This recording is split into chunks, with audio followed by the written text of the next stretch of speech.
بسم اللہ الرحمن الرحیم۔ السلام علیکم۔ عرب اردو میڈیا ٹی وی میں خوش آمدید۔ دوستو، سعودی عرب میں مقیم کام کرنے والے غیر ملکیوں کے لیے بہت بڑی خوشخبری سامنے آئی ہے۔ سعودی کابینہ کا اقامہ کے حوالے سے اہم فیصلہ کیا گیا۔ سعودی کابینہ نے اقامے کی سماعی اجرا اور تجدید کی منظوری دی ہے۔ سعودی نیوز ایجنسی کے مطابق سعودی فرمانروا شاہ سلمان بن عبدالعزیز کی زیر صدارت کابینہ کا اجلاس ہوا، جس میں اقامہ کی سماعی اجرا اور تجدید کی منظوری دی گئی۔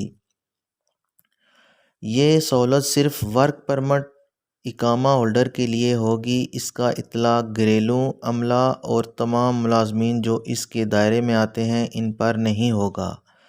کابینہ کے فیصلے کے مطابق ورک پرمٹ فیس اقامہ فیس اور ماقبل مالی کی قسطوں میں وصولی کی جائے گی۔ اس سے قبل یہ یکمشت وصولی کی جاتی تھی۔ دوستو، اقامہ کی جو فیس ہے، جو اقامہ نیو کراتے وقت ادا کرنی پڑتی تھی، پہلے 1 سال کی فیس ایک دفعہ ہی ادا کرنی پڑتی تھی، لیکن ابھی یہ آسانی کر دی گئی ہے کہ آپ 3 مہینے کی فیس ادا کر کے اپنا اقامہ 3 مہینے کے لیے رینیو کرا سکتے ہیں، جو کہ بہت بڑی خوشخبری ہے اور بہت بڑی سہولت ہے۔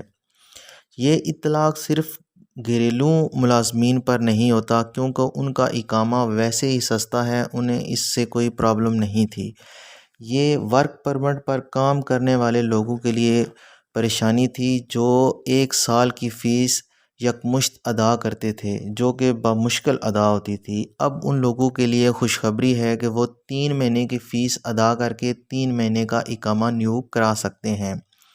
اور خاص طور پر ان لوگوں کے لیے بھی خوشخبری ہے جو سعودی عرب میں 1 مہینہ یا 2 مہینہ قیام کرنا چاہتے تھے اور ان کا اقامہ ختم ہو چکا ہوتا تھا، اور وہ پورے سال کی فیس ادا کر کے اپنا اقامہ نیو کراتے تھے۔ 2 مہینے قیام کرنے کے بعد اپنے وطن واپس آ جاتے تھے، تو ان کو ایک اضافی رقم ادا کرنی پڑتی تھی اقامہ نیو کراتے وقت۔ اب ان لوگوں کے لیے بھی فائدہ ہے کہ وہ صرف اور صرف 3 مہینے کی فیس ادا کر کے 3 مہینے کا اقامہ نیو کروا سکیں گے۔ دوستو، عرب اردو میڈیا ٹی وی کی جانب سے یہ خبر آپ تک پہنچائی گئی ہے۔